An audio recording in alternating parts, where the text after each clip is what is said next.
Stacy, the encaustic mixed media artist behind Studio Stacy. In today's video, I'm taking you behind the scenes as I get ready for a couple pretty large upcoming art shows. I have a studio assistant in the studio today. We are painting edges of these paintings, getting them ready for the show. Hi, YouTube world.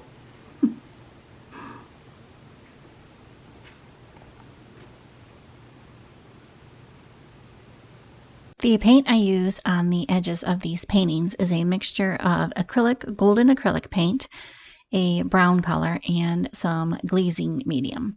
And the glazing medium just makes the paint a little less opaque, more like a stain and less like a paint, so you can still see some of that wood grain through the brown. And Matt so graciously joined me in the studio today on a Saturday, his very few days off, and I'm very grateful that he came in and helped me out. I normally paint the edges of these paintings before I put any wax down on the paintings, but for some reason, every now and then I miss a painting. So he was painting an already completed painting while I was prepping a few new panels. Very grateful for his assistance in helping me get ready for these upcoming art shows. While the paint dries on those edges, I'm going to start unpacking some art that we still need to label, or that I still need to label. So Matt's helping me out, coming up with names for these paintings, and then I have a pricing structure that I use to price out all my paintings. And so we're taking some measurements and discussing what these paintings are made of. And you can see I have paintings all over, not only in the studio, but also all over the house. So this is quite the job.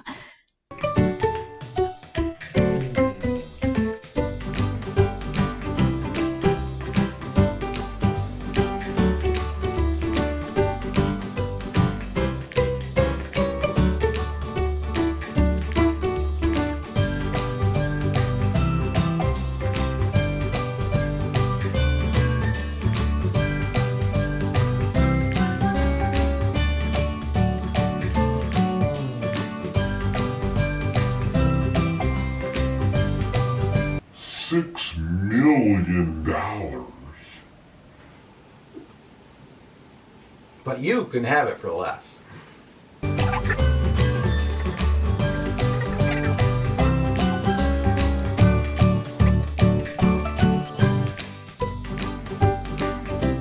Phew, this job is almost done. That was a great big job. Thanks again to Matt. And now that we are done with that, we are moving on to cutting up certificates of authenticity. And I am filling out everything, just printing all these labels and getting ready to make sure they're ready to attach to the artwork. I put them into clear sleeves and then attach them to the back of each piece. And that way I know that they stay with the piece. Hopefully they don't fall off. And then when it goes to their forever home, the final owner of the painting can either take that certificate off the back, or they can keep it attached to the painting, whatever they prefer to do.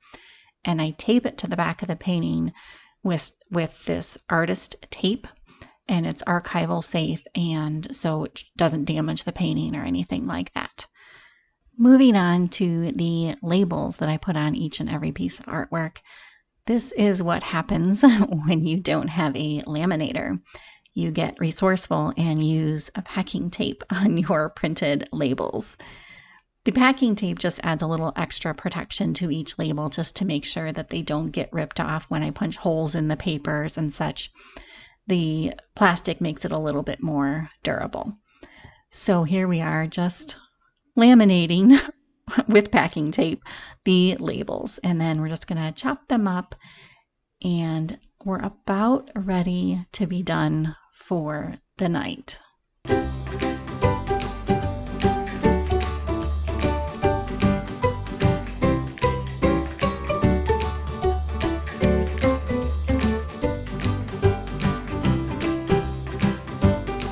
final signatures on some back of pieces of artwork.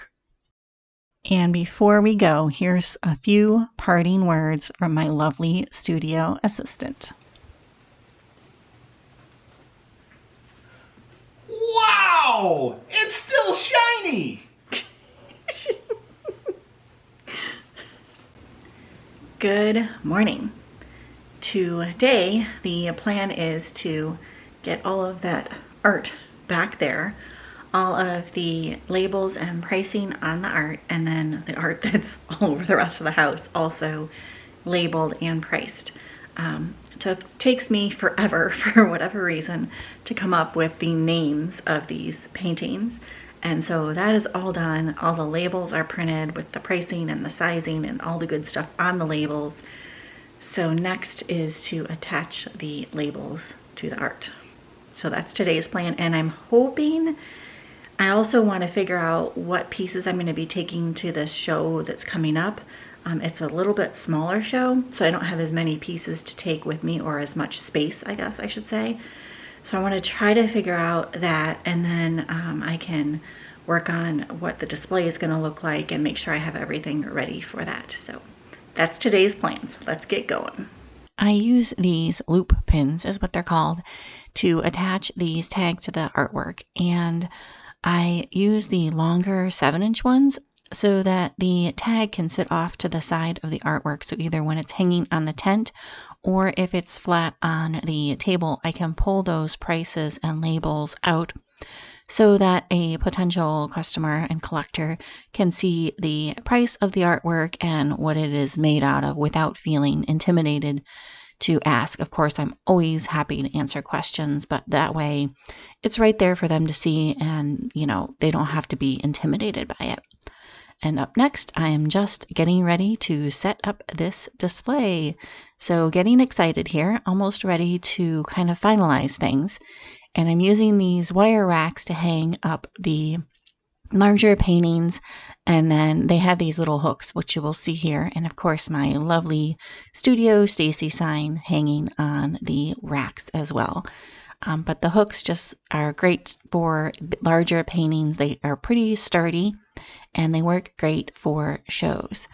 Now, I do a whole lot of standing back and forth and some rearranging until I finally get the exact layout ready.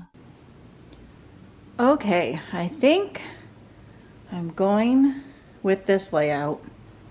A few things are going to change, but I at least have an idea.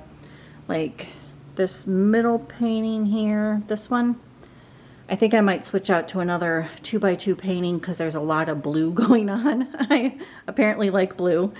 And then up here next to the Studio Stacy sign here, and in these open areas, I'm going to be hanging some air plant pods. And then down on this empty space here, I'm going to put some pods. But I think for the most part, and then of course there'll be a tablecloth on the table, and there won't be our house clutter behind everything. But for the most part, I think it's done, and I'm really happy with how this bin worked out as far as flipping through stuff. Oh, and then this here, this guy is going to get a frame put around him. But stay tuned, and I'll show you the final setup. Good afternoon. It is almost 4 o'clock, and I'm just now picking up the camera. It's been a bit of a busy morning with some meetings and things, and I did some computer work, kind of boring stuff, so I didn't video any of it. I also got the table behind me here all cleaned up and some of the artwork packed up for the show, and I'm going to continue to pack up some artwork now that I have it figured out what artwork I'm going to take. I thought I would get this space a little bit more organized and free up some table surface area. So I'm going to finish packing up some artwork, and then I'll probably call it a day. So kind of a boring day here for video, but I'll show you how I pack the artwork. All right, so I have several different packing things here. This is some recycled packaging that I just keep reusing. And it actually is a little bit thermal, so it keeps the cold and heat out. I actually ship a lot of my paintings using this because they're encaustic. You don't want anything to happen while in shipping to the wax. So this is very handy, and it's nice and cushiony. Then I also have some bubble wrap that I use for cushions. The thing with the bubble wrap is you want to make sure that you don't put this, the bubble portion, or any of the bubble wrap for that matter, directly onto the encaustic painting, because these bubbles, believe it or not, can leave an imprint in the wax if it gets hot. So you don't want that to happen. And a normal everyday occurrence, it wouldn't do that. But during shipping, and if you're storing it someplace, don't wrap it in bubble wrap as the first layer over the painting. Which is also why I have these cardboard pieces to separate between the layers of bubble wrap and the paintings. And then I have some archival safe tissue paper and glassine. And last but not least, some wax paper that I keep recycling with the paintings as well. So there's the basic packing supplies that I use.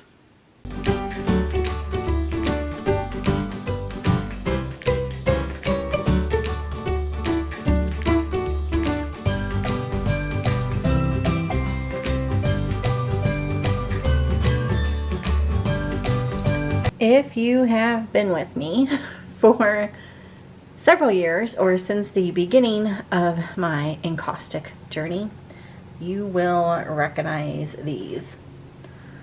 These are my little 100-day project from, I don't know, 3 or 4 100-day projects ago. But they are air plant little pods. And I will insert a picture here to show you what they look like with the air plants in them. But I have some left. Quite a few have sold, and I'm just going to go through and pick out my favorites and to take to these art shows, because I still think I love them. So, and I hope they will find a wonderful new home. My studio assistant is back up in the studio this evening with me, and he is just helping me wire these air plant pods to get ready to hang for the shows. Do you have anything to say to the camera, Mr. Studio Assistant? Buy yourself some air plant pods. Support me, please.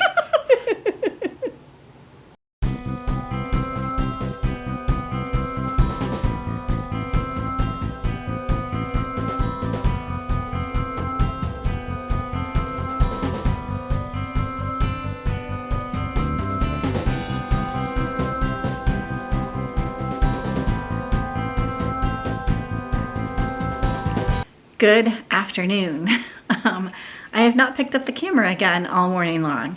I was going to come right up to the studio and make up a bunch of buffing cloths to give away with the art that people purchase at these art shows. And so I came up and opened up the box and was figuring out how many buffing cloths I had to see how many more I needed to make, when I realized that I only had 2 thank you cards left. So that problem led me down a rabbit hole of either printing the thank you cards like I have been doing, or on just our home printer here, or ordering a bunch of thank you cards online, which I decided to do. But then that led me to having to design these thank you cards, which always takes way longer than what you think, but I'm really happy with them, and they're on order. So now on to making the buffing cloths. Or rather, not making the buffing cloths. I'm packaging up buffing cloths. I'm not making them.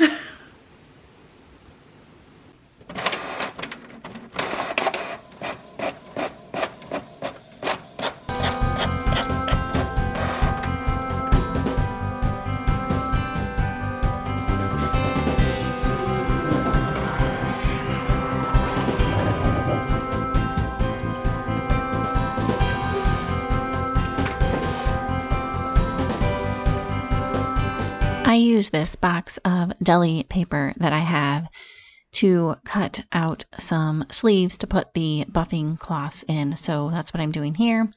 And luckily I have some old scrapbooking tools around that I use. And actually that's what that deli paper is left over from back in the day when I was doing printing on deli paper. So I'm just reusing or repurposing things in the studio.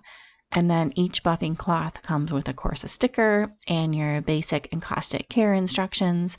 And I slide in a business card and then these buffing cloths, which are just simply blue shop towels. So if you ever need a buffing cloth for an encaustic painting, blue shop towels work perfectly.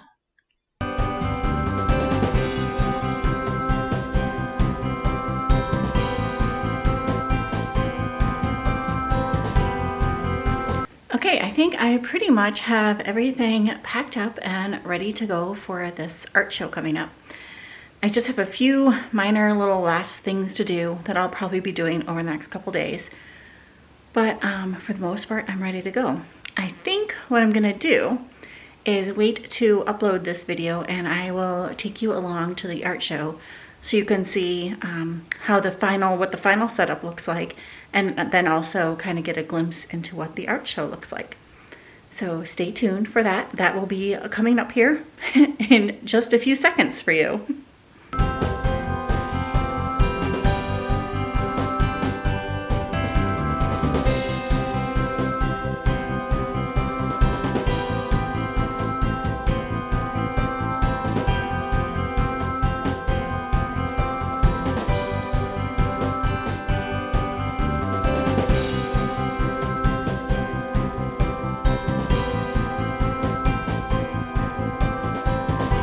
And here is the final setup for the show. I'm going to hand the camera off to Matt here, and he's going to walk around before the show actually starts in a few minutes and just give you a glimpse at some of the other indoor booths and some of the outside space. This show is all about nature, so everybody here has a nature-themed booth. I just wanted to take one more quick second and thank everybody that came out to the Nature Arts Festival here in Chardon, Ohio. It was so great to see such a supportive crowd and a large crowd coming out. And thank you to everyone and anyone that stopped by the booth and everyone and anyone who bought a piece of art. I really, really appreciate it. I had to change out the booth display several times to bring out new pieces because pieces were being sold. So again, thank you guys so very, very much. And if you have made it this far in the video, thank you so much for watching. We will talk to you soon, and bye for now.